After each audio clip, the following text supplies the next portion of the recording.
Hello, my name is Dan Hennen. Today is May 17th, 2018, and I'll be going through the Crowley case timeline. Today is being the 17th of May, it has been the 40th month since the bodies of the Crowley family were found in their Apple Valley, Minnesota home 40 months ago today. This timeline was recently published last month, but because of the size and the volume of this timeline and the small print on the PDF file, folks have recommended that we go over it in an audio broadcast for an audio file that you can listen to in the car during your commute, while working out, or whatever you're doing. Because this could be a lengthy discussion. The items on this timeline are noteworthy items. They may or may be related to the crime itself, or they may be just historical, putting things in a historical context. I'll start off at the top here. We'll go through every single row. There's over 420 rows to this timeline. Number 1, 1978. Anjum Alam graduates from Texas A&M University with a degree in software engineering. And this is relevant for the fact that he came over when he was 17 years old to the U.S. From Pakistan, and I believe that the same plans were part of the plans for Comel to do the same thing as they moved over here as well.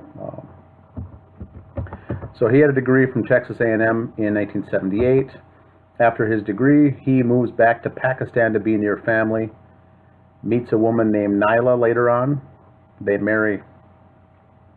They end up relocating to a United States military base in Riyadh, Saudi Arabia, because of a great job offer that he was offered. Anjum had risen through the ranks and was doing very well in his career, got a job offer that he couldn't resist, so they moved there onto the base in Saudi Arabia. 1985, David Crowley is born in the month of July. 1986, Comel Alam is born on November 20th at a U.S. military base in Riyadh, Saudi Arabia. 1998, the Alam family moves from Saudi Arabia to Pakistan to be closer to their family. 2003, David Crowley tells his parents that he and his friend Mitch Heil were joining the Army after high school. This was April or May of the year 2003. They're just finishing up their junior year of high school. In 2004, on June 23rd, David Crowley begins basic training in Fort Benning, Georgia. Later that year, after basic training, we think he was possibly attached to the 1st Battalion, 6th Infantry Regiment in Baumholder, Germany. They were called the Regulars. 2005, the Alam family moves from Pakistan to the United States, to a town called Richardson. 2005 also is the year that Dan Crowley Sr. and Kate Crowley divorce. In 2006, David gets deployed to Iraq. 2007, the Alam family move into their home in Hewitt, Texas on July 5th.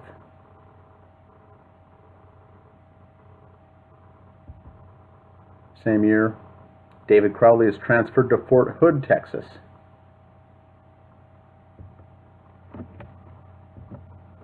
In 2008, David Crowley meets Comel Alam at a bar in Waco, Texas.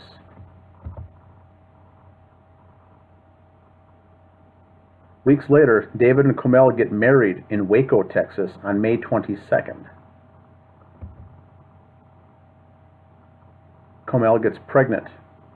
This date range we believe to be between October 22nd of that year and November 5th is when she conceived little Ranny. 2008, Comel Crowley receives the Rising Young Professional Award from Baylor University in Texas. In June, David Crowley is discharged from the U.S. Army. He serves the United States for a total of 39.5 months on foreign soil. Comel Crowley purchases a Springfield XD .40 caliber handgun from the Gun Zone in Dallas on July 25th. Ranny is born on August 6th. David, Comel, and the newborn Ranny moved to Minneapolis, Minnesota. Anjum Alam creates an AT&T cell phone account for David Crowley on September 18th.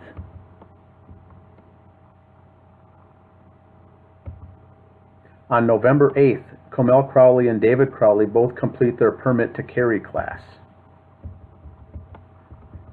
Now I move to the year 2010. The company Hot Head Productions LLC is created on January 7th. David Crowley meets Danny August Mason. On April 13th, David Crowley files a form with the ATF acknowledging he is building a customized short rifle AR-15 to be used as a movie prop. This form is later approved by the ATF on April 21st, 2010. David Crowley begins writing a script for a project later known as the Gray State. On May 1st, Officer Joe Bergeron is shot and killed in the line of duty in Minnesota. He is David's uncle and Kate Crowley's brother. At the time, it was the largest funeral procession in state history. On September 17th, David Crowley transfers ownership of his AR-15 rifle to Adam Shambor in the form of a gift. This isn't necessarily the AR-15 that he turned into a short rifle mentioned previously. This just says it was a regular AR-15. In 2011, the Alam family sell their home in Hewitt, Texas on May 17th. That summer, David Crowley, Danny Mason, and Mitch Heil filmed scenes for the Gray State trailer, a 2-minute, 40-second video. David Crowley transfers ownership of his Beretta handgun as a gift to Danny August Mason on August 10th. Now we move to 2012. The Gray State concept trailer for the fictional film The Gray State is published on YouTube on August 7th, 2012. To date, there's been over 2.5 million views. Comel receives her master's degree in public health nutrition from the University of Minnesota on October 31st, 2012. The Alam family arrived from Texas to celebrate. This includes Anjum, the mother Nyla, and the sister Sidra. David Crowley sells a Springfield XD .40 caliber handgun to David Stark on June 17th. This is the same weapon Comel purchased in 2009. Now we move to 2013. In Colorado, writing professional Linda Seeger reviews the script for The Gray State in the month of June. The Crowley family moves into their home on Ramsdale Drive in Apple Valley, Minnesota in the month of December. Those are the background items of note in previous years leading up to the year 2014. Now we're going to go to actual dates.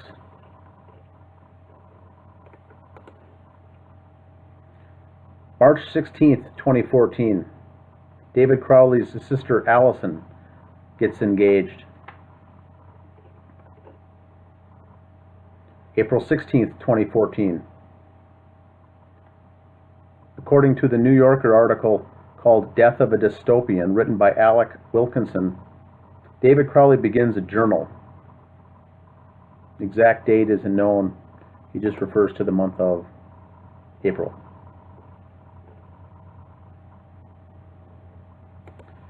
Wednesday, May 21st of the year 2014, David, Comel, and Ranny arrive in Texas to visit the Alam family. They drove from Minnesota in a black Toyota Corolla. David posts on Facebook that he will be meeting some extremely important people in LA this week. This individual post alone receives 440 likes on Facebook. Thursday, May 22nd, David and Comel fly to Los Angeles, California to celebrate their 6-year anniversary in Hollywood. David then meets with a Hollywood producer to discuss his movie script. On Friday, May 23rd, 2014, David tweets that he has agreed to his first movie deal. This is presumably with a company called Michael Entertainment Group, or MEG. David posts on Facebook that the movie will be optioned in the next 2 weeks. They'll get a major budget and will be connected with A-list talent. This particular post receives 1,300 likes on his Facebook page. David and Comel celebrate their anniversary in Venice Beach. Saturday, May 24th, 2014, David and Comel fly from LA to Dallas to visit with the Alam family and reunite with Ranny. Sunday, May 25th, 2014, Comel attends a Muslim mosque and prays with the family. Source of this, Sidra's friend, Natasha. Monday, May 26th, the Crowley family begins their drive back to Minneapolis in Anjum Alam's car, an Acura that he bought for Comel. So they drove the Toyota Corolla down to Texas, drove the Acura back. Friday, June 13th, 2014. Comel Crowley files paperwork to cash in her 401k retirement plan. Monday, June 23rd, 2014. David completes his basement project, a new home theater. David posts on Facebook, this upcoming weekend will be round 2 of the option contract negotiations on the movie deal. Thursday, June 26th, David Crowley and Mitch Heil dissolved their business called The Bullet Exchange. They part their ways from a business perspective. Saturday, June 28th, David departs Minneapolis on a flight to Los Angeles, California, has dinner in West Hollywood. David posts on Facebook that he'll be meeting with the producers in a few minutes.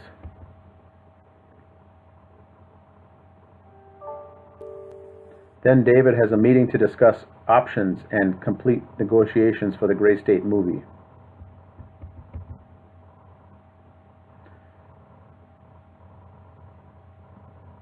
Tuesday, July 1st, David reviews the movie option contract with his lawyer during the week. This is presumably Adam Gislason from the Minneapolis law firm Lohman Abdo.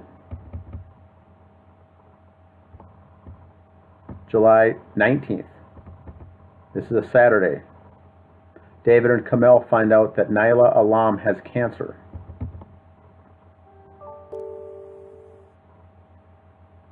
Monday, July 21st. David and Comel oppose Naila's decision to use chemotherapy to treat her cancer. The evidence of this is many phone calls on this day, according to the records. According to phone records. They wanted to have her to use a more natural option to treat the cancer versus chemotherapy. Tuesday, July 29th, the Eid Muslim holiday. Communication with the Alam family are fine.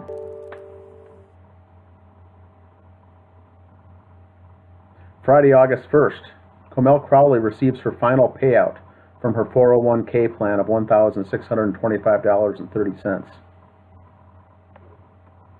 August 4th, David Crowley writes a check to Cypress Montessori for $595 to enroll Ranny in school for the upcoming year. In the memo field, it says initial payment. Wednesday, August 6th, Ranny's birthday. She turns 5 years old. Sunday, August 10th, Ranny's birthday party at the Crowley home. Happy times, lots of people invited. Video footage shown in the documentary A Gray State. Some actual footage that was taken that day at the birthday party was shown in the documentary. Saturday, August 16th, David and Kamel stopped talking and responding to the Alam family. They didn't answer calls, didn't respond to text messages. So we know they did not agree with the method there for treating the cancer. But for some reason, during all this, they stopped communicating altogether. Saturday, August 23rd, David Crowley's 10-year high school class reunion at Owatonna High School. One of David's friends compliments Kamel about her looks, and David gets jealous. The evening is uncomfortable. Kamel begins a journal that night. Monday, August 25th, Kamel's last post on Pinterest. The final week of August, date unknown. Dan Crowley Jr. does something that breaks up his relationship with his brother David. He wishes to apologize and, quote, make things right later on. This is still an unknown. Whatever happened, it's pretty significant to this entire case. Friday, September 5th, at 9:46 a.m., Kamel Crowley leaves a complimentary comment regarding comedian Tom Naughton's movie Fathead website. She tells him how the movie has changed her life and helped reverse her rheumatoid arthritis, helped her lose 25 pounds, and even helped with her daughter's autism. That's the comment that she left on the website. September 5th was also the same day David has a garage sale for his bullet exchange equipment after the business dissolved between him and Mitch Heil.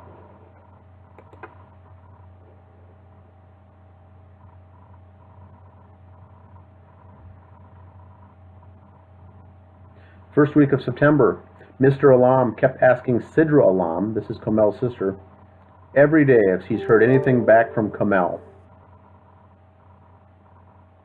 The Alam family begins reaching out to the Crowleys via phone calls, texts, and even sending pictures of Nyla, who was the ill mother at the time, to try to engage the family. So at this point, the Alams are now reaching out to the Crowley family. Oh, and this does not mean the extended family. I think this just relates to the immediate David and Kamel.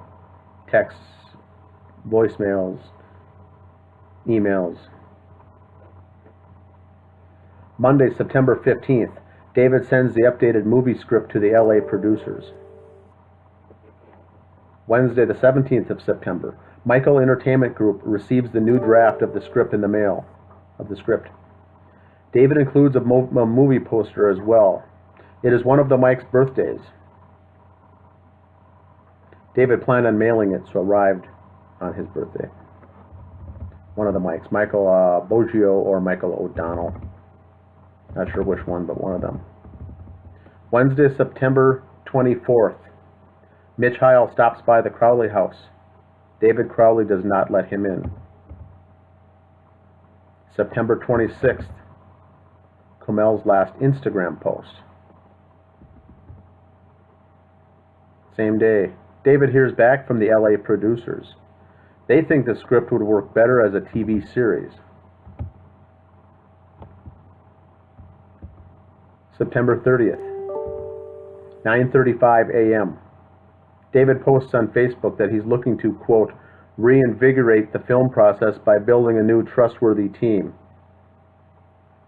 This post gets deleted late January 2015 by an unknown person. Also on September 30th, David posts on Facebook the possibility of a Gray State movie, documentary, and a series. Later that evening, David answers questions with fans online. Wednesday, October 1st, Comel texts her sister Sidra, "Happy birthday." It marks the first time Sidra has heard from Comel since August. October 1st also, David Crowley begins the legal process to remove Danny August Mason from the project. David's attorney sends paperwork detailing this to Mr. Mason. Mr. Mason never responds.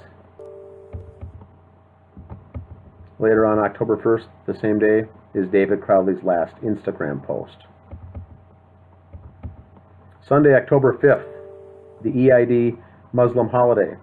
No communication at all from the Crowleys to the Alam family in Texas.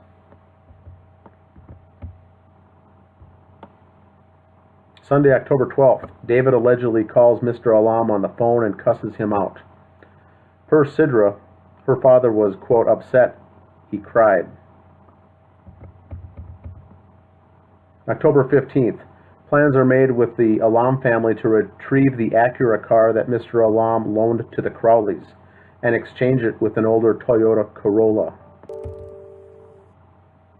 Thursday, October 16th, Sidra Alam begins the 17-hour drive from Texas to Minnesota in her black Corolla. She drives with her then fiancé, Vinny. Her father pays for meals and fuel. She texts Comel to say she's on her way. This is according to the New Yorker article by Alec Wilkinson. Other sources say that she left on the 17th of October.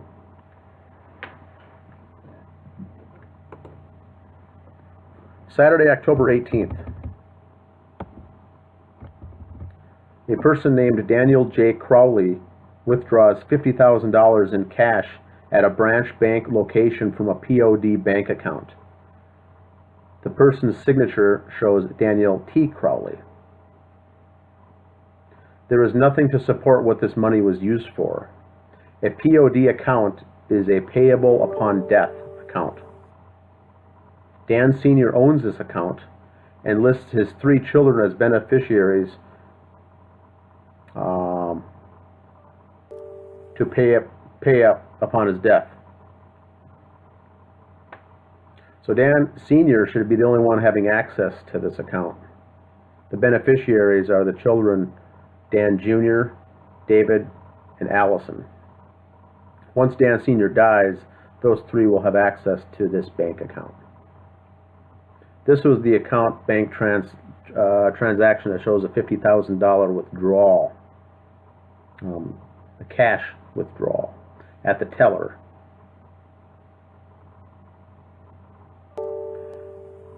This is strange because nothing goes to show what this was used for. A few days later, on October 30th, there is a $50,000 transfer from another checking account back into this account, and people have looked at that and said, and have assumed that this $50,000 was taken out and then just replenished back in a few days later. But remember, that bank statement shows it's a transfer from a checking account.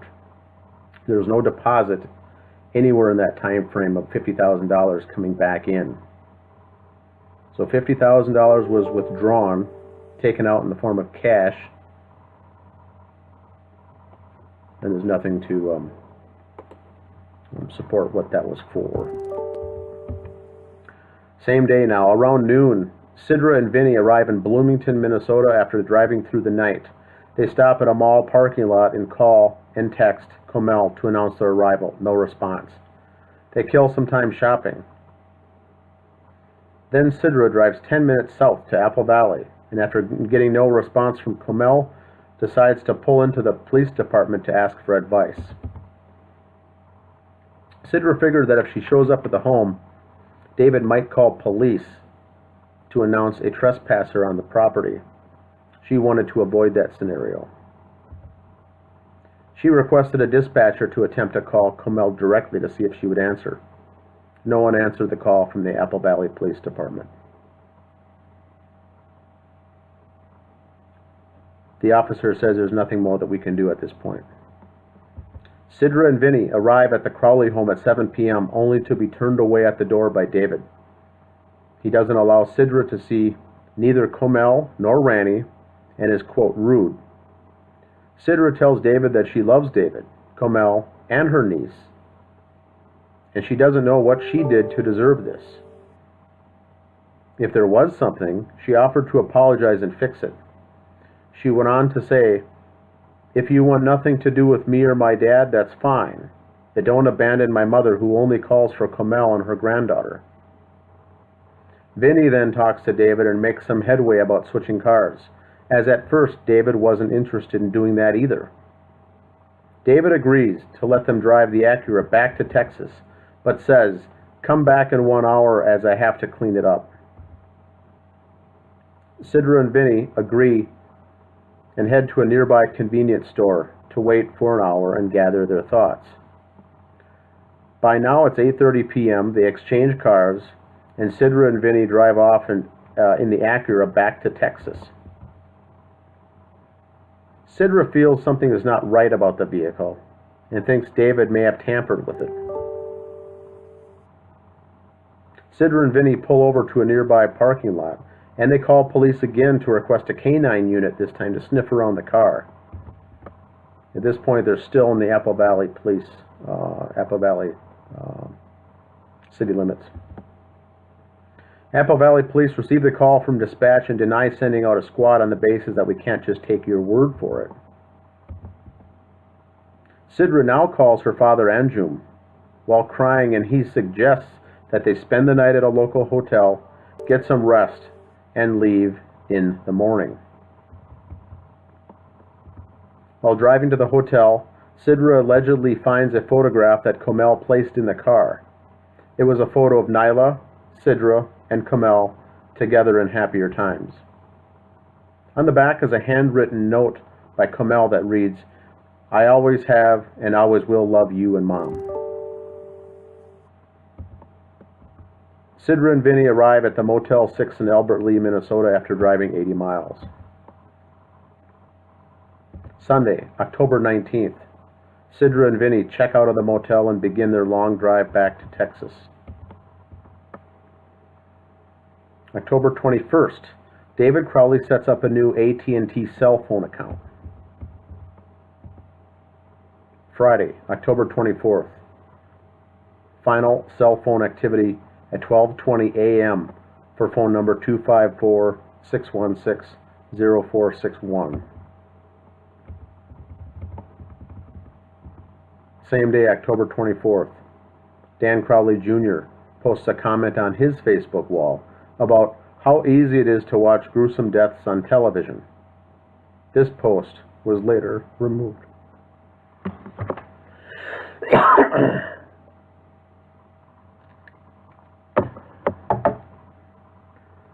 Same day, Comel posts her final entry on her business Facebook page. Comel also tweets for the final time. David Crowley's last post on his personal Facebook page is on this day, October 24th. Monday, October 27th, David contacts David Kirk West on Facebook and asks if he would like to produce the web series scenes that will be filmed in the Pacific Northwest. Tuesday, October 28th, State of Minnesota issues the automobile title certificate for a 2005 Toyota Corolla in the name of Comel Crowley. Same day, Mr. Alam shuts down the AT&T cell phone and data plan for David Crowley.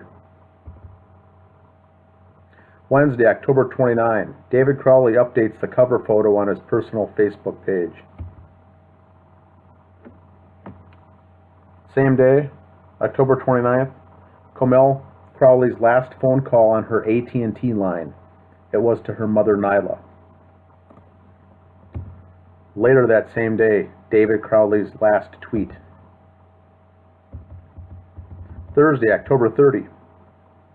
The New Yorker article alleges that Comel Crowley was hallucinating and David comforted her.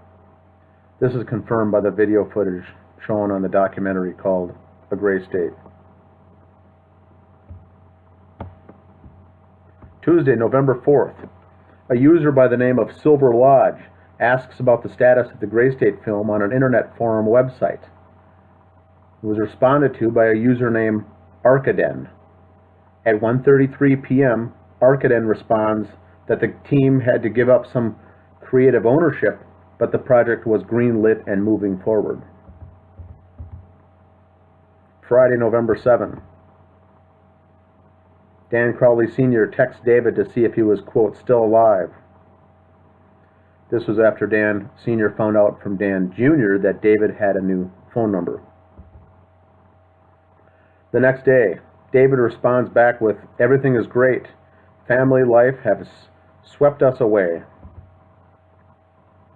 Dan Crowley Sr. responds back to David with, how are the negotiations going with the producers?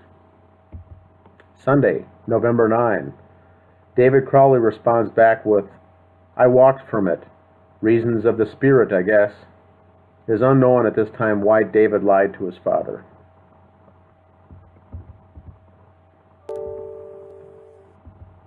Later, David Crowley changes his Facebook profile picture. It's an image of those clouds that were there to this day. November 9th is also the Naila Alam's birthday. And an item to note here is that there was no communication at all from Kamel. So they stopped communicating even during the Eid Muslim holiday and her mother's birthday. Tuesday, November 18th, David announces on Facebook that the documentary called The Rise will be available for free once it is completed. This post receives 1,074 likes. Thursday, November 20th, Allison Crowley sends a nasty email to David with some hurtful things included. This is also Kamel Crowley's 28th birthday. Sidra also texted Kamel happy birthday, and Sidra later saw that Kamel read it, but there was no response back. Sunday, November 23rd.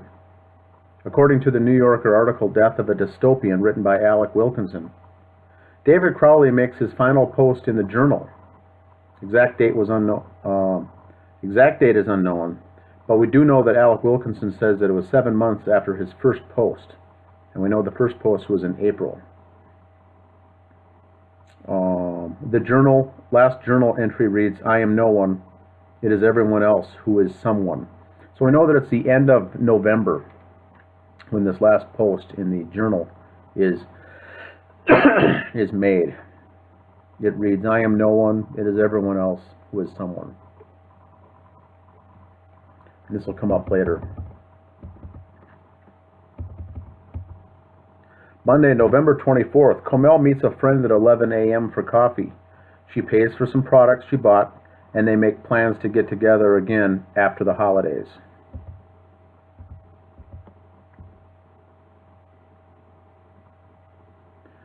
Wednesday, November 26th, on the Gray State Movie Facebook page, David Crowley leaves his last comment at 7:42 p.m.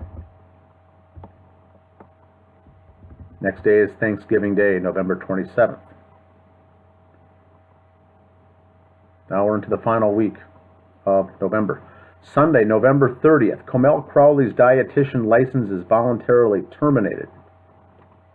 And this was allegedly because she was about to write her first book. She's working on authoring a book. So it shows that it was voluntarily terminated. Tuesday, December 2nd, David Crowley's last phone conversation with his friend Mason Hendricks. Sunday, December 7th, David Crowley emails a follow-up message to Danny August Mason regarding the legal paperwork needed for David Crowley's attorney. Mr. Mason replies back with, I need my attorney to review this. Keep in mind he received this back on October 1st. Tuesday, December 9, David Crowley makes the following post on the Gray State The Rise Facebook page. The rise is almost done. I'm serious. She's coming out to be quite the looker. Can't wait to show you all. On a response after that post at 5:58 p.m., Sean Wright reminds David on the Facebook post to remember to remove my tax stuff in the documentary before releasing it to the public. And then he goes further and leaves his cell phone number to reach him to call him back. Sunday, December 14th, 8:48 a.m., Comel Crowley responds to a text regarding an opportunity to help with the Gray State Project. She says, "Welcome. Always glad to have new supporters." Monday, December 15th, the Minneapolis Star-Tribune publishes an article called "Police Departments Join Forces to Bring Tech Analysis In-House." This is regarding the brand new Dakota County Electronic Crimes Task Force that was formed. This will later be used a month later in the Crowley case, this very same task force. December 16th or 17th, David Crowley last talks to a friend via the phone. We don't know who the person was, but it was the 16th or the 17th. Wednesday, December 17th, David Crowley reaches out to producer Jason Allen asking if he'd like to be the executive producer and help out with the logistics of the film.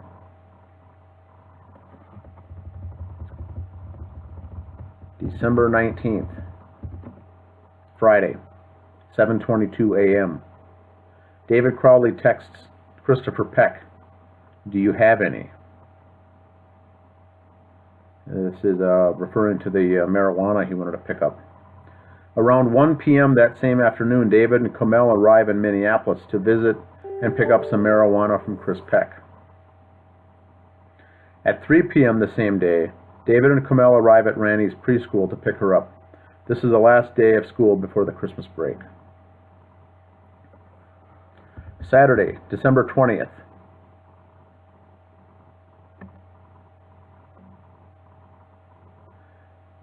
At roughly 2 a.m., Colin Prochnow hears possible sounds of gunshots coming from the Crowley home. He does not call police.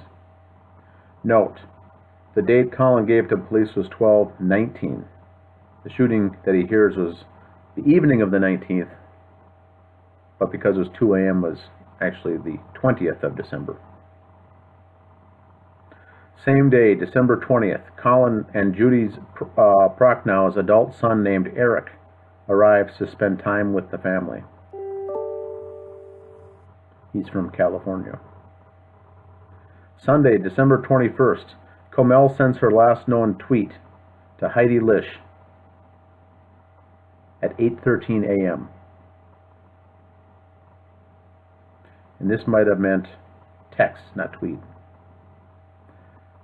Same day, December 21st, David Crowley charges $31.32 at the Apple Valley Smashburger location. This is the last banking transaction that's known of the family. Tuesday, December 23rd, Sidra Alam, the sister, missed a phone call from Comel Crowley at 9:36 a.m. Sidra Alam also missed a phone call from Comel Crowley at 11:40 the same day.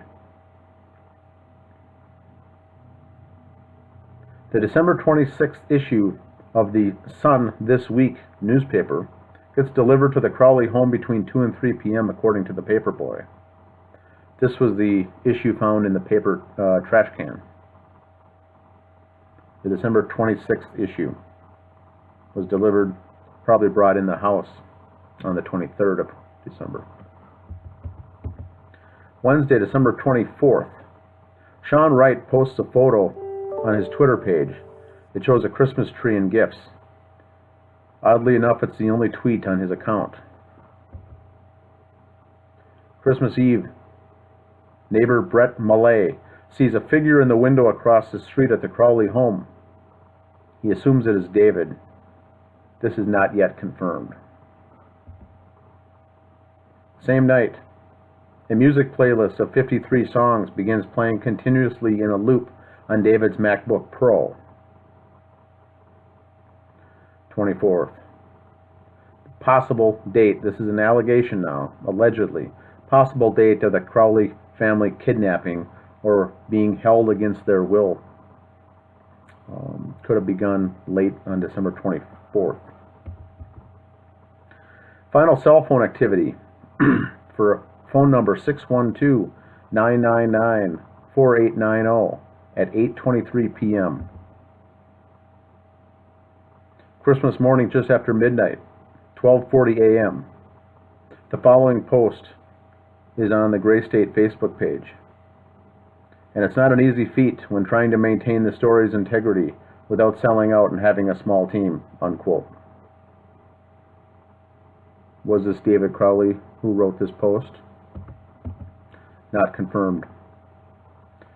December 25th, the New Yorker article alleges David killed Randy Comel and then later on himself on this day. On the Gray State documentary, David's father, Dan Crowley Sr., recites the final post from David's journal on December 25th that he talks about having big plans before killing himself.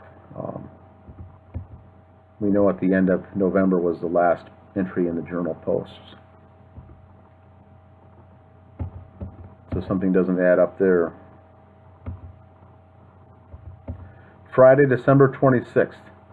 This is the date that police in Apple Valley, the investigation, estimated the deaths of the family took place, December 26th.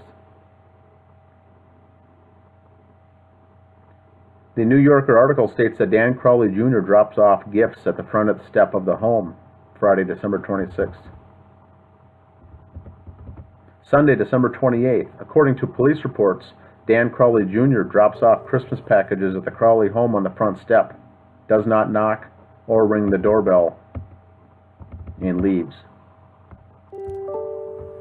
Monday morning, January 5th of the new year, 2015, Cypress Montessori in Burnsville, Minnesota, Randy's preschool, begins school following the holiday break. Randy does not show up. Wednesday, January 7th, Eric Prochnow posts on Facebook that he now has received the funding needed to move forward with his new home in California. Thursday, July 8th, Jason Allen responds back to David and says, quote, "Yes, would love to be happy to explore options with the project and recommends a 3:33 phone call later on today." Friday, January 9th. This is now the possibility of the possible actual date the packages were dropped off by Dan Crowley Jr. at the Crowley home.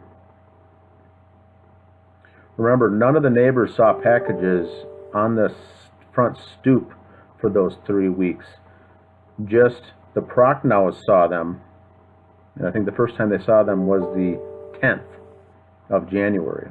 Bodies were found on the 17th, so the packages perhaps may only have been laying there for a week. If they're only laying there for a week, they don't look weathered enough to be there for 3 weeks. They may have only been set there on the 9th of January by Dan Crowley Jr. Saturday, January 10th, next-door neighbors Judy and Colin Prochnow depart Minneapolis for a trip to Orlando. Their flight departs at 3:55 p.m. On the way out, they see packages at the Crowley's home on the front steps. That's interesting to note because the other neighbors don't make mention of any packages on the steps the last week of December or the first week in January. They first see the packages on the 10th. Sunday, January 11th. This is the possible date of David Comel and Randy being murdered. Remember, the bodies are found on the 17th. A doctor interviewed by Catherine Michelle says that the bodies appear to have been there only a week, or more than likely less than 1 week. If the bodies are found on the 17th, that puts the death of the bodies around the 10th or the 11th of January, which means they only were there a week. They were in the early process of, they were just completing rigor mortis, an early process of decomposition. If that's the case, if they only were there a week, there's no way the bodies were killed for the entire 3-week span laying there.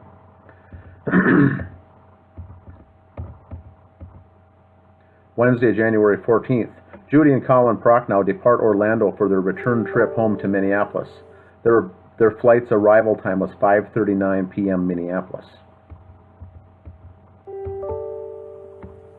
Saturday, January 17th. All these postings leading up to this has all been previous to the bodies being found. Now we're ground zero, Saturday, January 17th, 2015. Colin Prochnow sees, quote, mannequins through the window at the Crowley residence. He comes home and tells his wife, Judy. She finds it odd, so they both return to the Crowley home and actually see bodies in the home through the window. At this point, Judy Prochnow calls 911 at 12:56 p.m. and speaks to a male dispatcher from her cell phone. Curiously, she uses the phrase murder-suicide while on the phone with dispatch. This is the very first time the murder-suicide had even come up. Right off the bat, the 911 call. Judy did not call to say she saw bodies next door. She did that, but she went further to say, I think a murder-suicide took place. That's something to note. Very interesting to note that. Colin Prochnow calls 911 at 12:57 p.m. from the house phone. So now we've got two 911 phone calls to Apple Valley Dispatch, one from a cell, one from the landline, both from the same home. Strange. Police officers arrive on site and see multiple obviously deceased bodies in the front window and in the back of the home. They also note rear slider slightly ajar per the police audio. A search warrant is signed by Honorable Karen Ashpog at 3:06 p.m. Members of the Minnesota Bureau of Criminal Apprehension, BCA, enter the home at 4:51 p.m. At 9:32 p.m., the first news tweet appears regarding the investigation of dead bodies in a home. Around 11:30 p.m. that night, medical examiner Dr. Jessica Lelinski from the Hennepin County Medical Examiner's Office arrives on the scene. She stays for 45 minutes and leaves.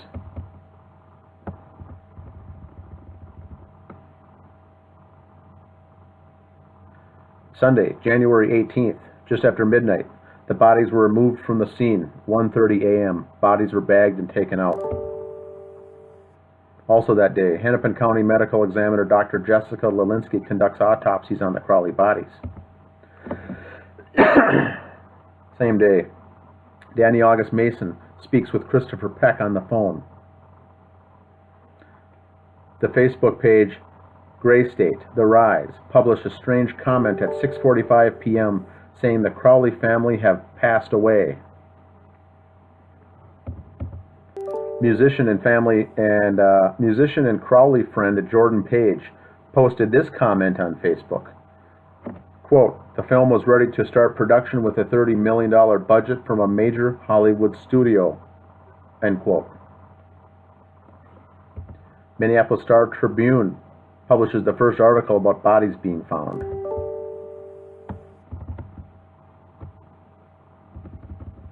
Monday, now we're on Monday, January 19th. The UK Daily Mail publishes a story with the following headline. Gun enthusiast, his dietitian wife, and their 5-year-old daughter lay dead from murder-suicide in their suburban home for weeks before neighbors discovered them. They include a picture of David holding a rifle and wearing a gas mask with the article. Facebook page Justice for David Crowley and Family is created by Dan Hennen on Facebook at 8:15 a.m. Facebook page Justice for David Crowley of Gray State is created by Thomas Lapp at 8:30 a.m. Thomas Lapp receives a text at 11 a.m. from Brendan J. Brendan J. is a member of the Gray State Project. He has wants to coordinate their efforts, potentially setting up an interview to reach a large audience.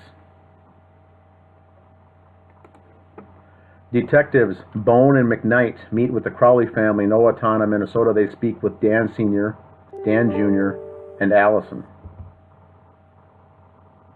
At 12:45 p.m., same day, January 19th, Captain John Bermel sends a press release to 9 email addresses in the local media regarding the Crowley case. It's entitled, Press Suspicious Deaths.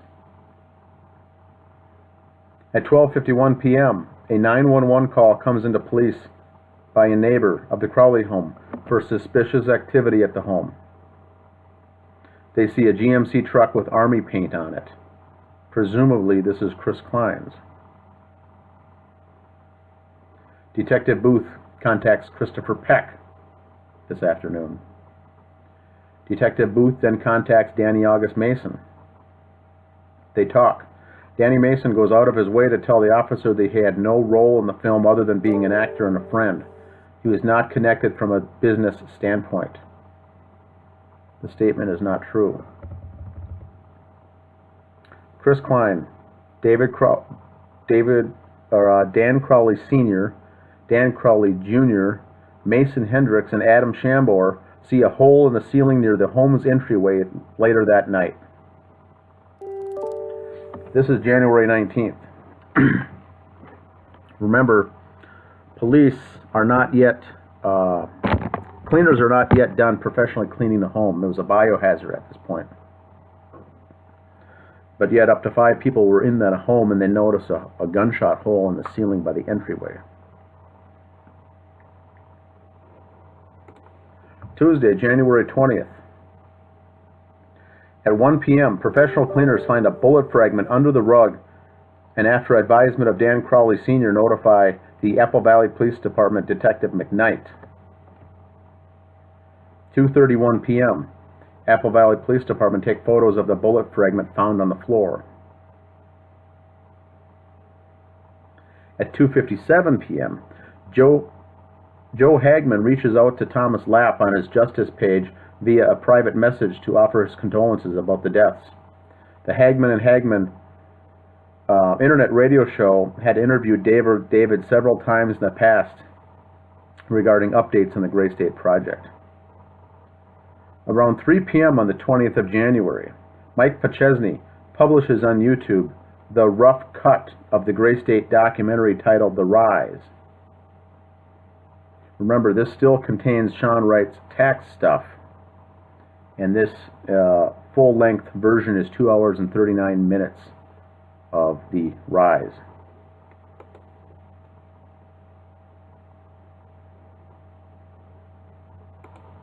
At 3:16 p.m., the group Anonymous makes a post on their Facebook page and provides a link to Mr. Lapp's Facebook page and creates a new hashtag to start using for the case called #JusticeForCrowleys. At 3:20 p.m., Thomas Lapp gets in contact with the Gray State team. Mr. Lapp then contacts Mr. Hennen to ask if he could make time for a conference call. At 3:50 p.m., Mr. Lapp contacts Mr. Hennen to ask, does 10 p.m. Eastern Time work for a go-to meeting tonight online? Also mentions that he spoke with Sean Wright from the Gray State team. Mr. Wright expresses concerns to Mr. Lapp that Mr. Hennen's Facebook group has an invite out there that includes Dr. James Fetzer to the group. Mr. Wright wants Mr. Fetzer banned from the page. Mr. Hennen explains to Mr. Lapp that he invited Mr. Fetzer only because he's local, but he has not yet accepted the invite because he's currently focusing his research on the Sandy Hook case. At 4:20 p.m., Mr. Lapp communicates to Mr. Hennen that Joe Hagman is also interested in joining the conference call, but requested to move it out by 1 hour.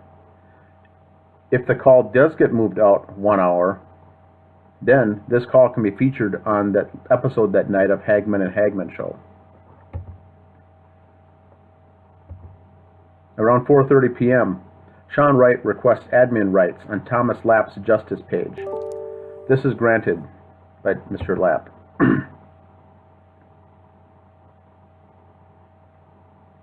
At 5 p.m., members of the Gray State team are made aware of the rough cut video on YouTube that Mr. Pachesny published without approval of the team.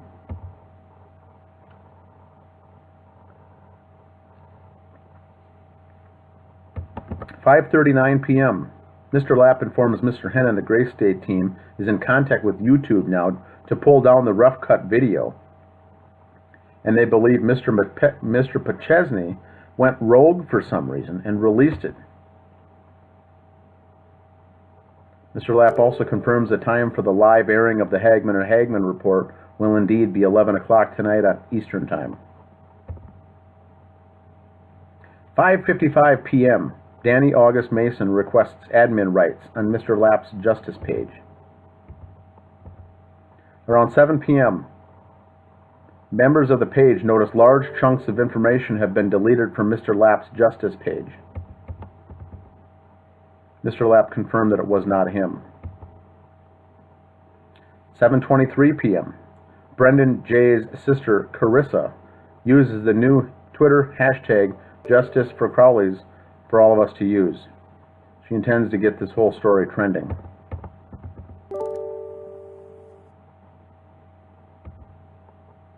8:49 p.m. Mr. Lapp contacts Mr. Hennen to say the conference call for that night has now been canceled.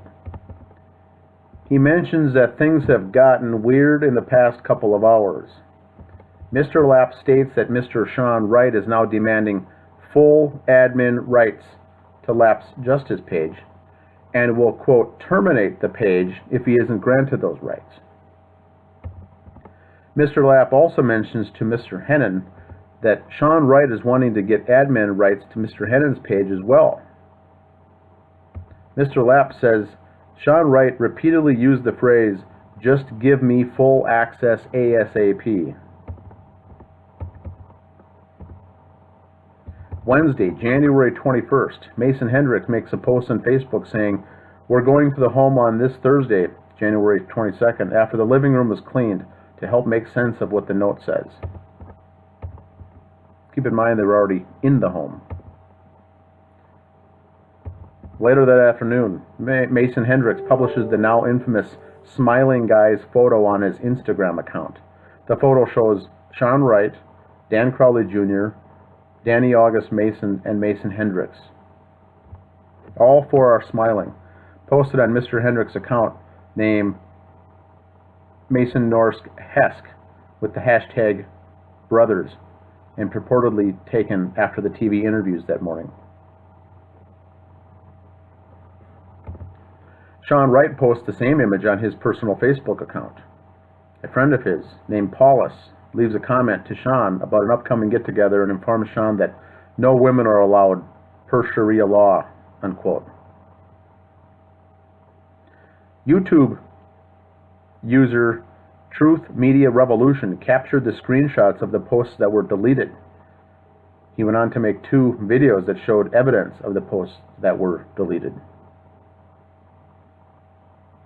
Doug Hagman's article called "Filmmaker David Crowley Dead in Murder-Suicide" confided, "I'm not, quote, prone to suicide." The article is published in the Canada Free Press. Sean Wright begins a campaign to gain administrative rights to Dan Hennen's Facebook group. He is rejected. At 12:10 p.m., a Facebook user named Sam Wagner requests admin rights to Mr. Hennen's Justice page. He is rejected. Dan Crowley Jr. creates a GoFundMe page to raise medical funds for Naila Alam's treatment. The goal listed is $6 million. At 4:45 p.m., Dan Crowley Jr. retrieves the Crowley dog from the Palomino Pet Hospital. In a nearby parking lot, he transfers the dog to the original owner to take Paleo home. And last of all, that same day, January 21st, filmmaker Eric Nelson has interest in the case. He contacts the families to see if there is interest in doing a documentary. Remember, that's 4 days after the bodies were found. Thursday, January 22nd, YouTuber Brendan Hunt publishes a hit piece video on Mr. Hennen's Justice page and publishes it to YouTube. Same day, David Kirk West publishes publishes a lengthy article on why he believes the official version of the story. And that afternoon, tweets from Anonymous claim that the Crowley family was murdered. Friday, January 23, Hennepin County Medical Examiner rules the deaths of Comel and Rani as a homicide and Davis as a suicide. Still on the 23rd of January, investigative journalist Ben Swan interviews Danny August Mason. This interview airs on January 26th. Still, January 23rd, Comel Crowley's funeral service takes place in Harker Heights, Texas. Sean Wright messages Mr. Hennen with request to meet tomorrow to discuss the case. Sean Wright contacts Greg Fernandez Jr. about the case. They both were acquainted with each other from the group We Are Change in California. 6:48 p.m., Sean Wright messages Mr. Hennen, I hope you have the courage to show up for the services. At 7:09 p.m., Mr. Wright and Mr. Hennen begin a 35-minute phone call discussing the case. Dan reiterates that he's not interested in granting Wright admin rights to his page ever. At 10:12 p.m., Sean Wright messages Mr. Hennen, do not show up for the services, you disrespectful piece of shit. Later, Sean Wright messages Mr. Hennen, I feel sorry for the backlash that you're going to receive, but don't worry, you'll get yours. Facebook user Kimberly Lamke gets contacted by Sean Wright via instant message, and he proceeds to bully her about the case. She was active in the group on these days as well. Saturday, January 24th at 12:09 a.m., Sean Wright messages Greg Fernandez Jr. in California and tells Mr. Fernandez to stop asking questions. Same day, there's a lot of activity in the Crowley home, says the neighbor, Teresa Shepard. This source is from the police report. Sunday, January 25th. One Facebook user by the name of Scott Wilson makes many posts on Mr. Hennen's Justice page, all with the intent to distract. Then, the Inquisitor News publishes an article called Conspiracy Theorists Hacker Group Anonymous reportedly blame government for David Crowley's death, insist he was assassinated, written by Megan Ellis. One member of Mr. Hennen's Justice page researches Scott Wilson after locating his address. After a background check on Mr. Wilson shows multiple criminal charges, but strangely enough, all have dispositions like nol prosequi, meaning do not prosecute. There are also many amended charges, dismissals, and without judgment supervision, which is basically telling the court to hold off on a case. These are very strong indications that Scott Wilson may be a CI, a confidential informant. Monday, January 26th, 6:33 a.m., Dan Fite, author of the HongPong.com blog, publishes a hit piece on Mr. Hennen's Justice page. Now, Mr. Fite's career also doesn't add up, but he does seem to be connected. Mr. Fite's grandfather was a counterintelligence officer in World War II.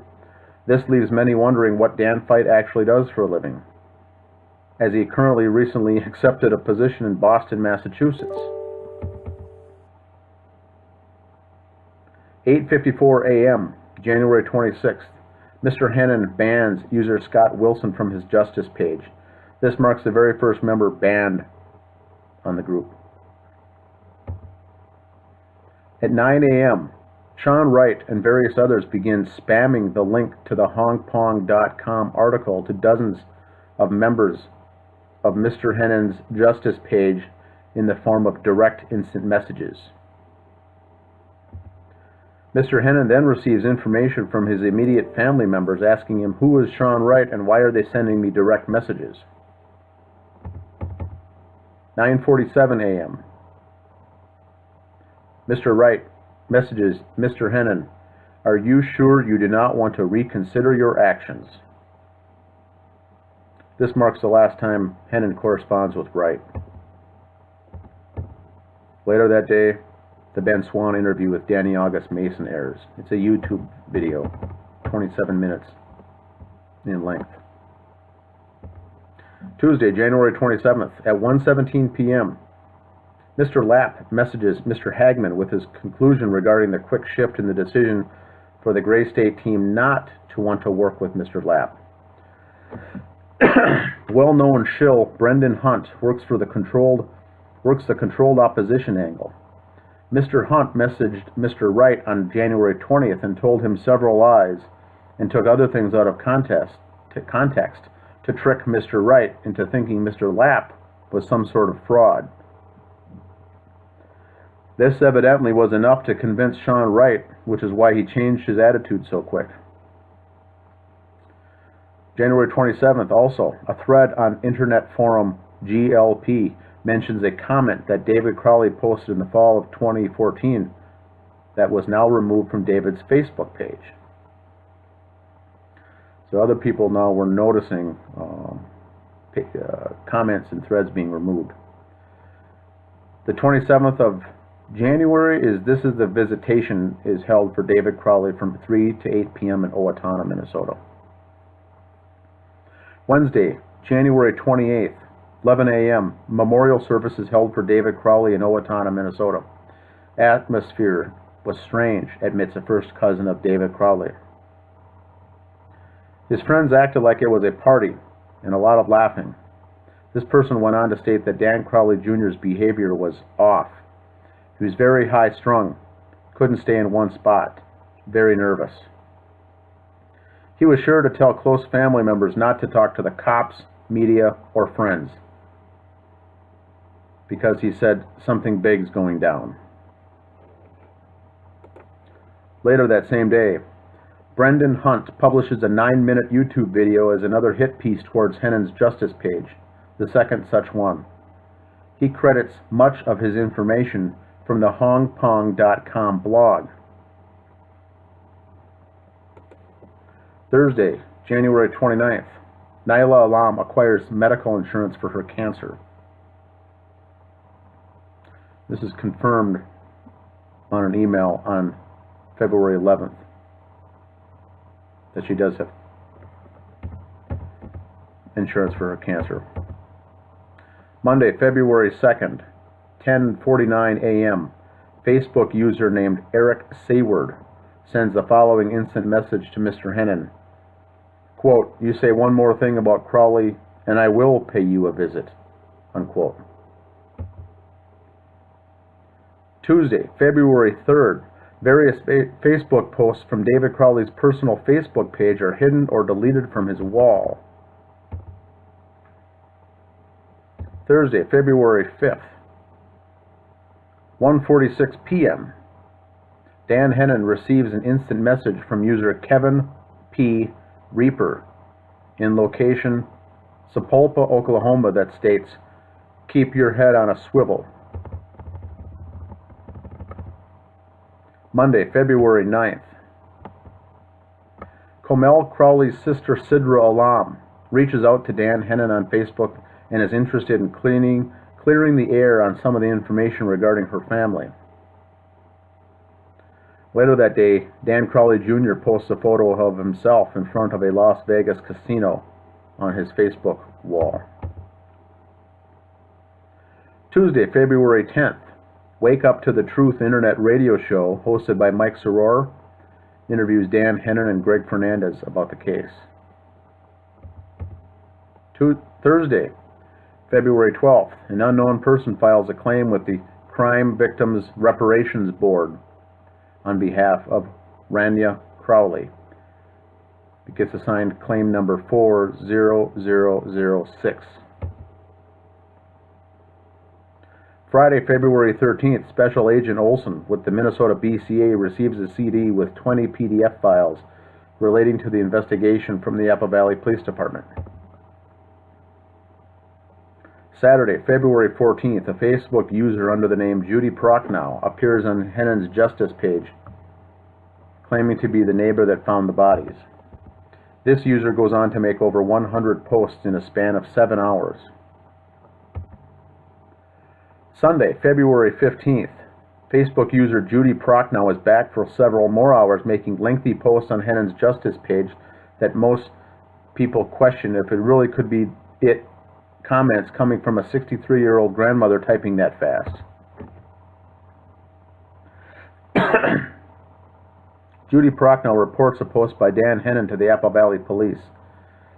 He said he might stop over for a cup of coffee as he'll be in the area running some errands this afternoon. Judy responds, "You're welcome to stop by." This is the post reported to police. Later that day, Joshua Lee Ratvold dies unexpectedly. He is the nephew of Judy and Colin Prochnow. A GoFundMe campaign is set up to raise funds for this unexpected financial stress. Later on that day, the GoFundMe campaign is closed down by Dan Crowley Jr. This is the GoFundMe for Nyla to raise $6 million. This one is closed down. It raises just over $8,000 with the funds going directly to Dan Crowley Jr. Monday, February 16th. It is suggested now that this Judy Prochnow could actually be Dan Fight, posting on the Justice pages, as his Twitter feed and Facebook accounts were awfully quiet over the last 2 days, which is not normal.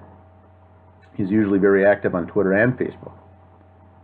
Judy Prochnow makes a claim that she is excited that Sidra Alam wants to come and meet her when she comes into town in a couple weeks. Sidra now is confronted with this information by Mr. Hennen, and Sidra responds back with, "Oh, I don't know who she is."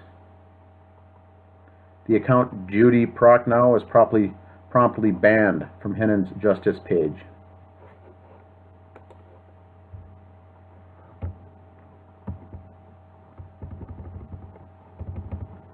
Tuesday, February 17th, Chris Klein calls the Apple Valley PD at 5 p.m. for the first time.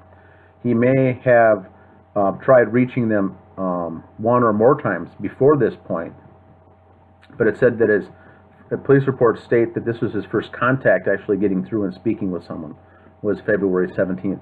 This is a full month after the bodies were discovered. Klein speaks with Detective Bone. He says that he was indeed in the Crowley house on January 19th and discusses the hole in the ceiling, which is now in turn news to the Apple Valley Police Department.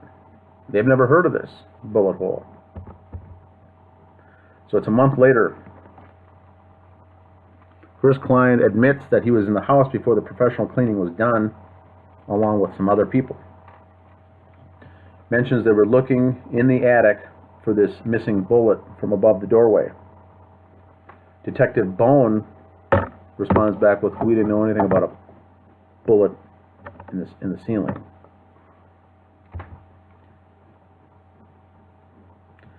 Later that day, Mr. Lapp's Facebook page receives a direct message saying that this page is being watched and confirmed that the killing was indeed an inside job.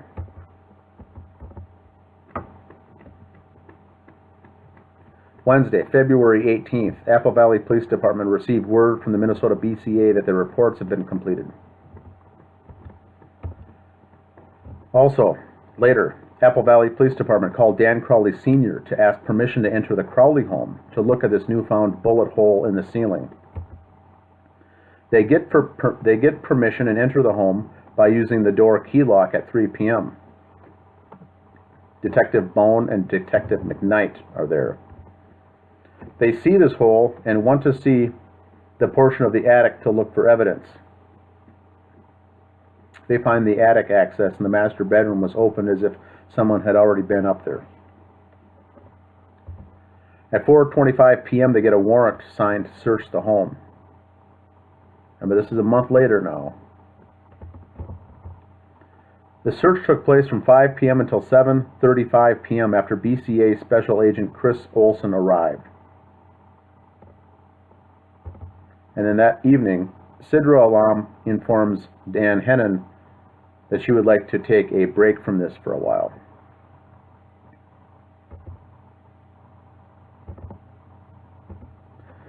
Thursday, February 19th.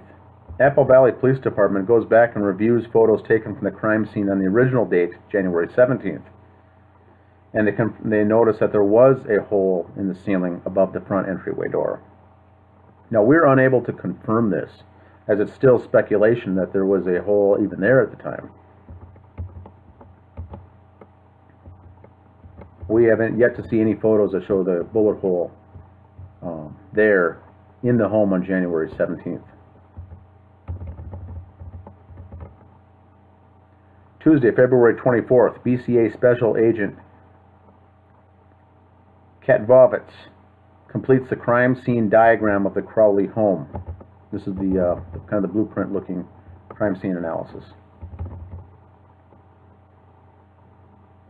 Tuesday, March 3rd, Greg Fernandez Jr. and Dan Hennen appear as guests on the internet radio show Wake Up to the Truth with host Mike Soror and Eric Wilkinson. The Crowley case is featured. Wednesday, March 4th, Dan Hennen receives a personal text message from an unknown person calling him a psychopathic jerk. Friday, March 6th, to date, the Justice page has 26 Facebook profiles on Dan Hennen's group that have been banned. Also, March 6th, Sidra Alam's Facebook account is hacked and inactivated for a period of 5 days. In working with police tell her they believe the culprit is a resident of Bloomington, Minnesota.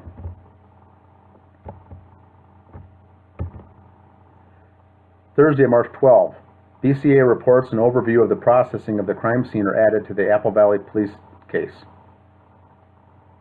Friday, March 13th, Sidra Alam flies from Dallas to Minneapolis with her then fiance Vinny.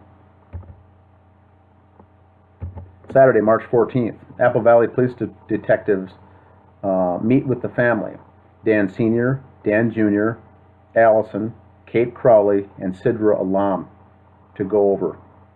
Now, this is the very first time police sit down face to face and tell them that Allah Akbar was written on the wall in blood, that a Quran was open to the forgiveness prayer page, and that a notepad said, "Submit to Allah now." This entire time, this is now, 2 months, coming up on 2 months old, is the first time that family members, immediate family members, even hear of anything regarding the Muslim angle on this entire crime. Monday, March 16, DNA results arrive. David's DNA was on the gun and the magazine, and it was Comel's blood that was on the wall. Sunday, March 22, Anjum Alam and a friend drive up to Minnesota with the trailer and pick up both Toyota Corollas from the Crowley driveway and return them to Texas. Both cars' titles were in Comel's name. Saturday, April 4th, 2015, Mason Hendricks reaches out to Dan Hennen via private message to answer some questions. Friday, April 17, BCA reports that their fingerprint results are still not known. Monday, April 20th, the April issue of Disaster Survivor Network has a cover story featuring the Crowley case. Tuesday, May 5th, 2015, Danny August Mason files a new business called Gray State Universe LLC with the state of Minnesota Secretary of State. Wednesday, May 6th, Danny August Mason applies for a trademark for Gray State under the business name Gray State Universe LLC using attorney Gregory Perlberg in Minneapolis. Tuesday, May 12th, Voices for 9/11 Truth episode airs on the internet. Dan Hennen and Mike Soror discuss the Crowley case. Saturday, May 30th, 2015. This was Sidra and Vinny's original wedding date. Comel Crowley was to be Sidra's matron of honor. This wedding date now gets postponed in the aftermath of the crimes. Thursday, June 18th, 2015. A Crowley case discussion takes place on YouTube. Monday, August 3. AT&T runs cell phone reports for the Crowley family as part of their investigation. Wednesday, August 5th. The latent print division of the BCA reports that the palm print on the gun and fingerprint on the magazine is not conclusive as to David Crowley. In fact, there are no matches. Exams were completed with one exception, the indented writing analysis, and BCA asked if Apple Valley Police Department wanted it completed. Detective Bone said to lead agent Cooksley, no, quote, not at this time. Thursday, August 6th. Randy's birthday. She would have turned 6. Would have been her golden birthday. Also on this day, allegedly, now this is allegedly, David's mother, Kate, decides to go to the medical examiner's office to see in person the medical examiner's report on David, Comel, and Randy, possibly even to speak with Dr. Jessica Lelinski about the case. This is not confirmed. Friday, August 7th, Dan Hennen calls Anju Malam to discuss his thoughts on the case, but no one answers. Dr. Jessica Lelinski's last day of employment with the Hennepin County Medical Examiner's Office. It still isn't known why she left. At 4:45 p.m., Anju Malam calls Dan Hennen and they speak for 35 minutes on the phone about the case. Mr. Hennen offers to help raise funds if Mr. Alam wants to hire a lawyer. Saturday, August 8th, 2015. Family, friends, and the boyfriend of Kate Crowley cannot reach her. Sunday, August 9th. David Crowley's mother, Kate Crowley, found dead in her outside of her Owatonna, Minnesota home. No reason is provided. She was 51. Thursday, August 13th. Another Crowley case discussion broadcasted on YouTube. Monday, August 17th, 2015. Dr. Jessica Lelinski begins her new job for the Milwaukee County as an assistant medical examiner.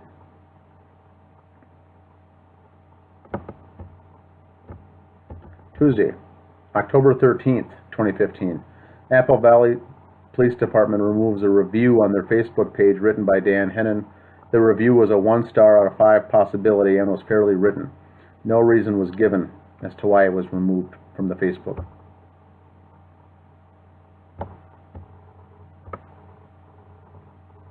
Thursday, November 12th, 2015.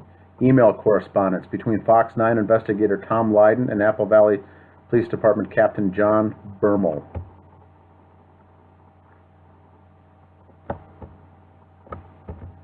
Wednesday, December 30th.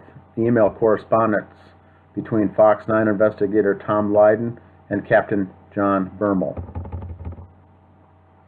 Monday, January 4th, 10:30 a.m.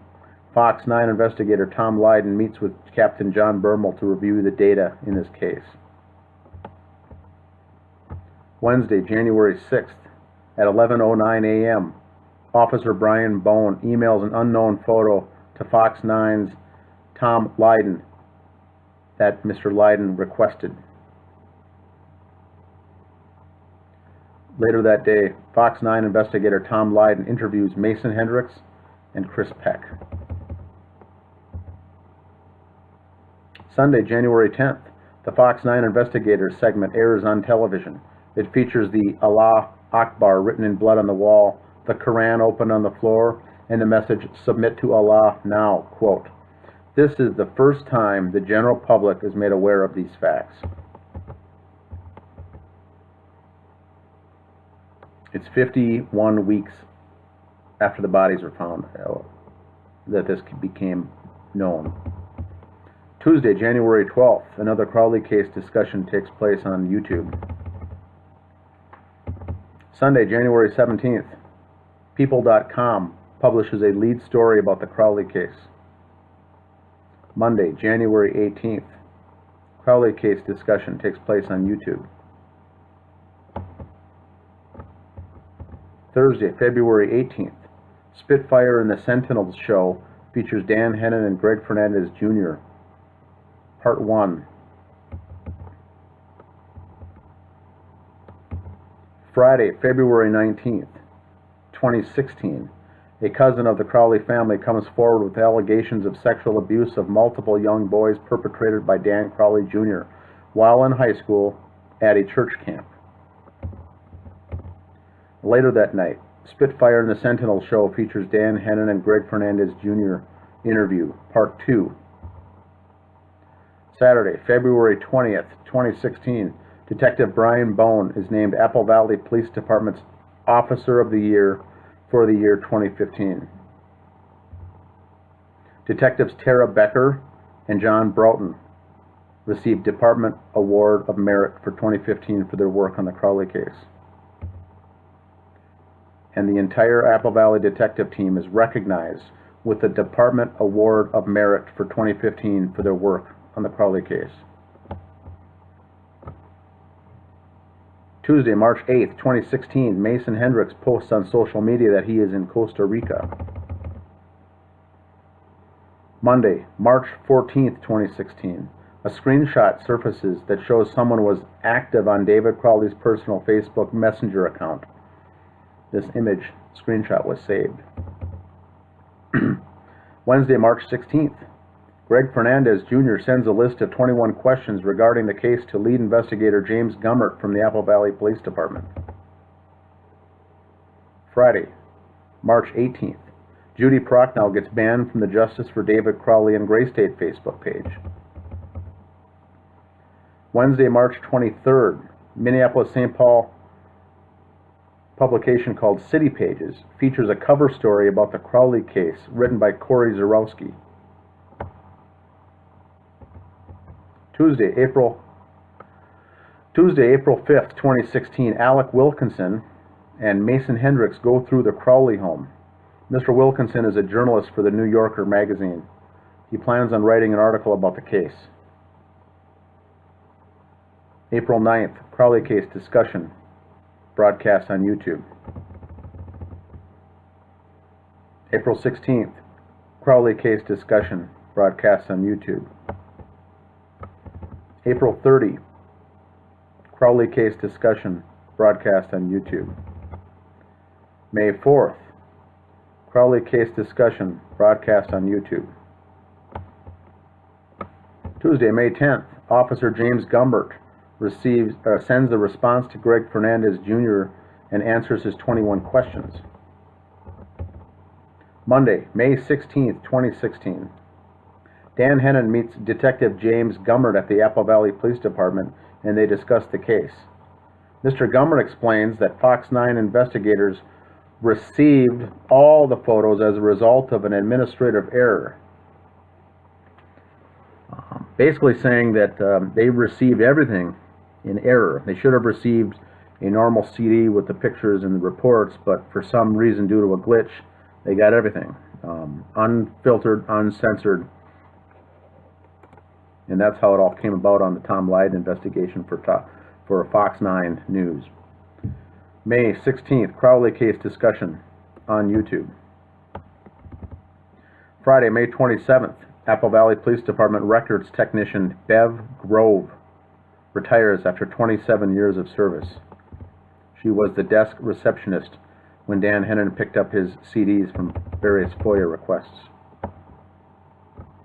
Tuesday, May 31st, Apple Valley Police Department officer Detective John Broughton retires after 27 years of service.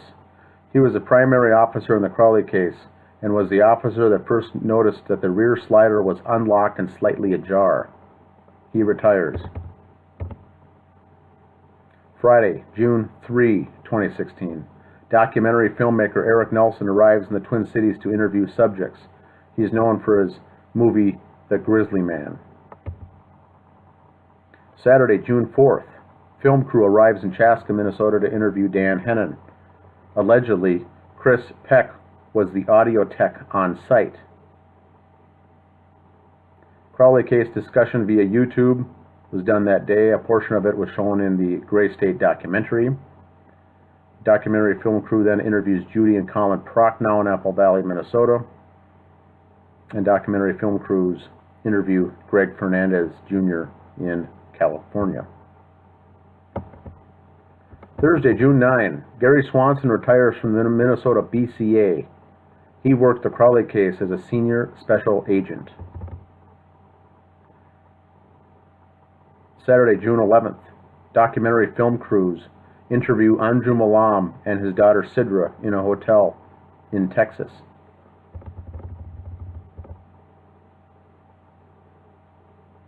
Monday, June 20th, Dan Hennen receives a FOIA request response from the Apple Valley Police Department saying, "Per our city attorney, we have released all that has been approved to be released for this case," unquote. June 28, Crowley case discussion, broadcast on YouTube. Saturday, August 6th, 2016, Randy's birthday. She would have turned 7. First week of August, Sidra gives birth to her new daughter.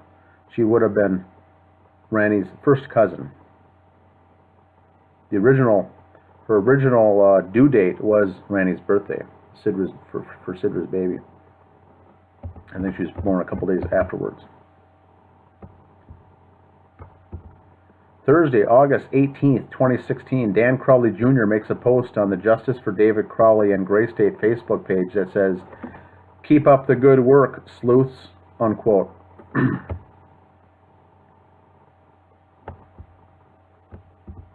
Saturday, September 17th, 2016, Allison Crowley gets married to Suzanne Gold. It's David's brother, Allison.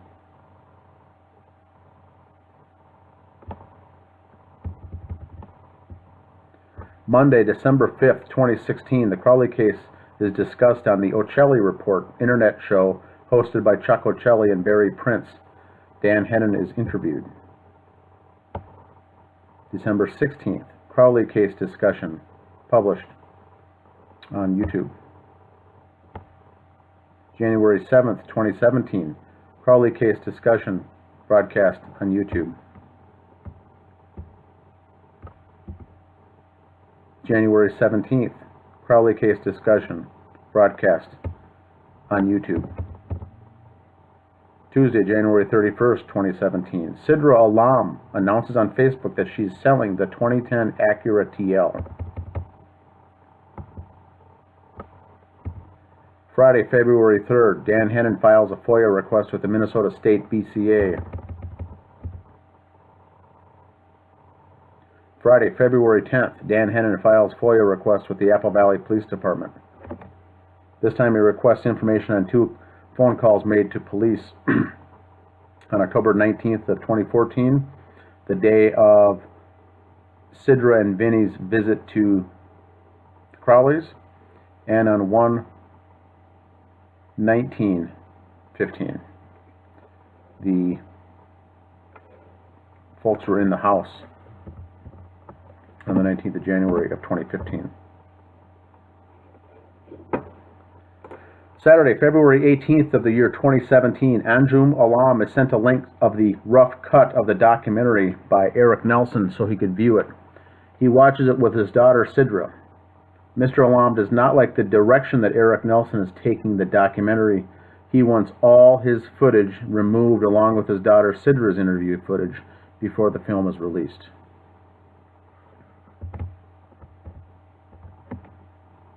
February 22nd, Crowley case discussion, broadcast on YouTube. Thursday, February 23rd, the Crowley home property is purchased by a company called Neighborhood Rehabilitation. Their intent is to remodel it and sell it. Previously was owned, after it went into foreclosure, it was owned by the Secretary of Veteran Affairs, their Texas office. Monday, February 17th, 2017. Dan Hennen hears back from the Minnesota BCA regarding his FOIA request. that they are still working on it. Thursday, March 2nd, Tribeca Film Festival 2017 announces The Gray State, a film by Eric Nelson, will be premiered during the events in April. It's classified under the Spotlight Documentary category. Later that day, another Crowley case discussion broadcast on YouTube. March 4th, another Crowley case discussion broadcast on YouTube. Thursday, March 9, Dan Hennen files FOIA request with the Apple Valley Police Department, requesting additional information regarding an email from Detective Bone to Fox 9's Tom Lydon.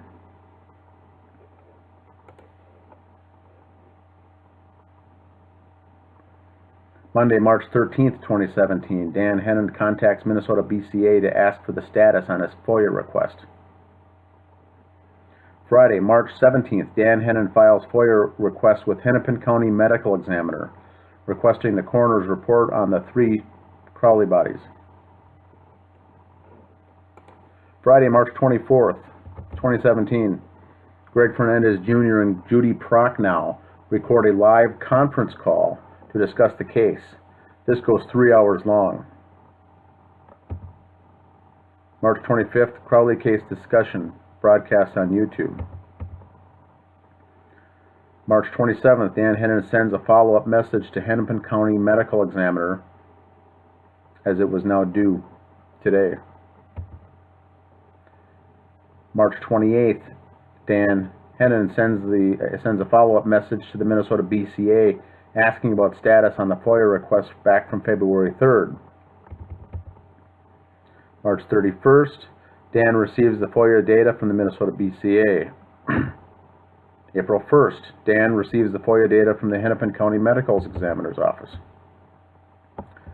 And now we get to Monday, April 3rd, 2017. The New Yorker magazine publishes a feature article called Death of a Dystopian, written by Alec Wilkinson.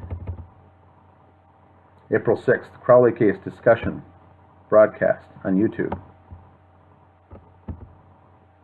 April 20th, 2017, the Tribeca Film Festival in New York City, a Gray State documentary is shown.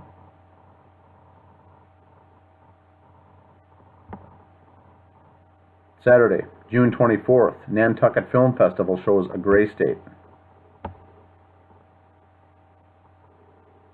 Tuesday, July 11th, 2017, the Crowley home property goes on the market after the renovation is now complete. August 3rd, Melbourne Film Festival begins in Australia. A Gray State documentary is shown. Thursday, September 21st, 2017, the Walker Arts Center in Minneapolis shows A Gray State documentary. Director Eric Nelson appears afterwards for a Q&A session. September 29th, Milwaukee Film Festival, a Gray State documentary is shown. October 9, Crowley case discussion broadcast on YouTube. Friday, October 13th, 2017, Dan Hennen is interviewed about the Crowley case on No Lies Radio with Kevin Barrett. October 21st, Crowley case discussion video broadcast on YouTube. October 24th, Crowley case discussion broadcast on YouTube. October 26th, Dan Hennen publishes his audio interview with Mike Boggio III. Mr. Boggio is the president of Michael Entertainment Group, MEG. Mr. Boggio confirms that they did have an active deal with David Crowley. Friday, October 27th, Danny August Mason accepts the challenge for a debate with Greg Fernandez Jr. regarding the case. Several hours later, Mr. Mason backs out. November 3rd, 2017, Variety.com publishes a film review on Gray State. Saturday, November 4th, Roger Ebert publishes his film review on A Gray State. November 5th, St. Louis International Film Festival shows A Gray State. November 9th, the Stockholm Film Festival shows a gray state. This film was nominated for a Bronze Horse Award for the category called Best Documentary. November 15th, Crowley case discussion, broadcast on YouTube. December 8th, Crowley case discussion, broadcast on YouTube. December 9th, Crowley case discussion, broadcast on YouTube. December 11th, Monday night, A&E Network airs the documentary A Gray State. December 18th, Sean Wright posts a long rant on the Justice for David Crowley and Gray State Facebook page. Monday, December 25th, 2017, Christmas, A Gray State documentary is released on Netflix. December 28th, Greg Fernandez Jr. broadcasts his thoughts on the documentary A Gray State while viewing the film for the very first time. December 29th, the case is discussed on an episode of Road Warrior Radio with Chris Hinckley, Dan Hennen, and Greg Fernandez Jr. January 5th, 2018, Crowley case discussion, broadcast on YouTube.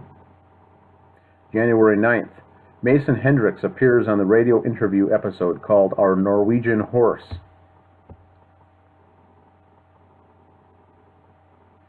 Friday, January 19th, Dan Hennen posts a current photo of the Crowley dog named Paleo, provided to him from the dog's owner. It is reported that he's happy and in good spirits. He's back living with his original family. Wednesday, February 7th of 2018, Facebook group member Sadie Bradham posts the following files to the Justice page: AT&T phone bills, DNA test results, autopsy results. She receives these via a FOIA request. Friday, February 16th, the Crowley home property is purchased by new owners. February 20, Crowley case discussion, broadcast on YouTube. February 22nd, Crowley case discussion, broadcast on YouTube. February 28th, Crowley case discussion, broadcast on YouTube. March 10th, Crowley case discussion, broadcast on YouTube. Friday, March 27th, 2018, Dan Crowley Sr. mails the remains of Randy Crowley down to Texas so they can have a service with Randy and Comel together. They were sitting in possession of Dan Crowley Sr. the entire time for those 3 years. Tuesday, April 3rd, 2018. Catherine Michelle interviews Dr. Leon Kelly, a forensic pathologist employed by the El Paso County Coroner's Office. He reveals that the dead bodies were there only 1 week. Thursday, April 5th, Dan Hennen and Greg Fernandez Jr. interview a professional behaviorist named Russell and publish it on YouTube. April 15th, Crowley case discussion, broadcast on YouTube. Friday, April 20th, a psychic medium from Texas provides details on the case. Notes are released on Facebook as a PDF file. April 21st, Dan Hennen does a YouTube video summarizing the medium named Katrina's findings and includes updates from a recent visit that she had from Ranny.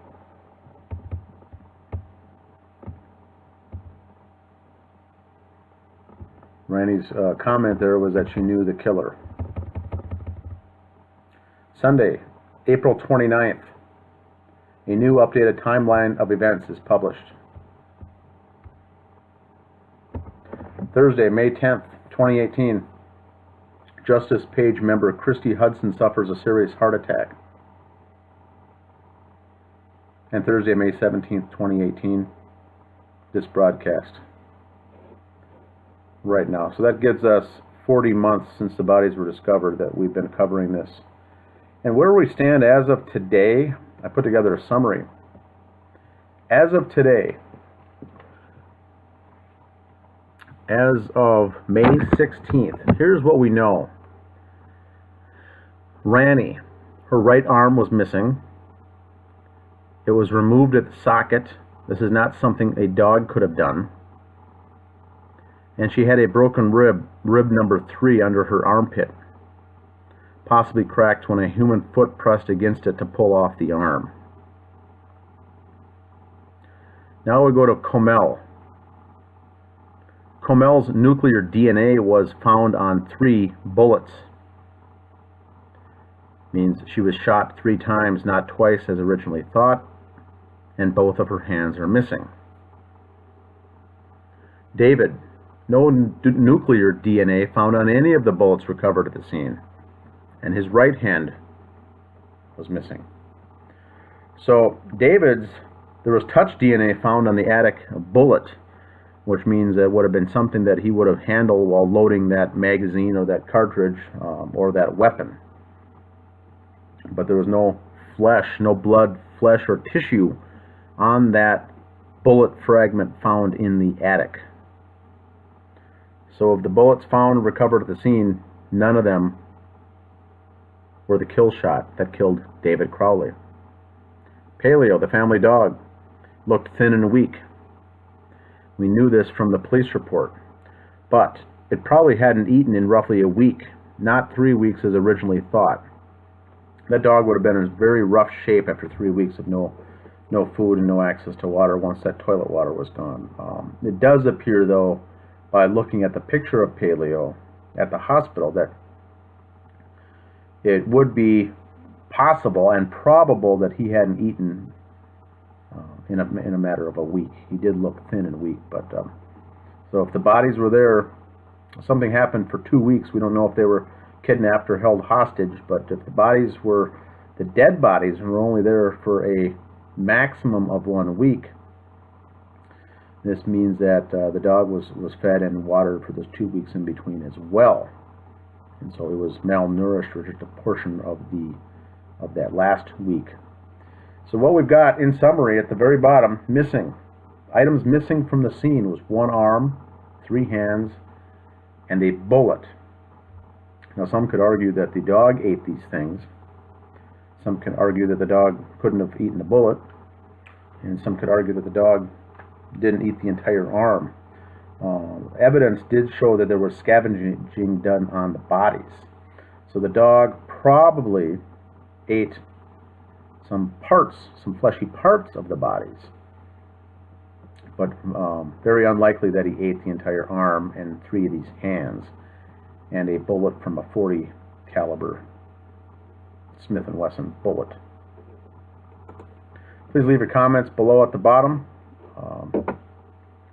and if there's anything I missed or anything that was incorrect or needed to be added, please let me know.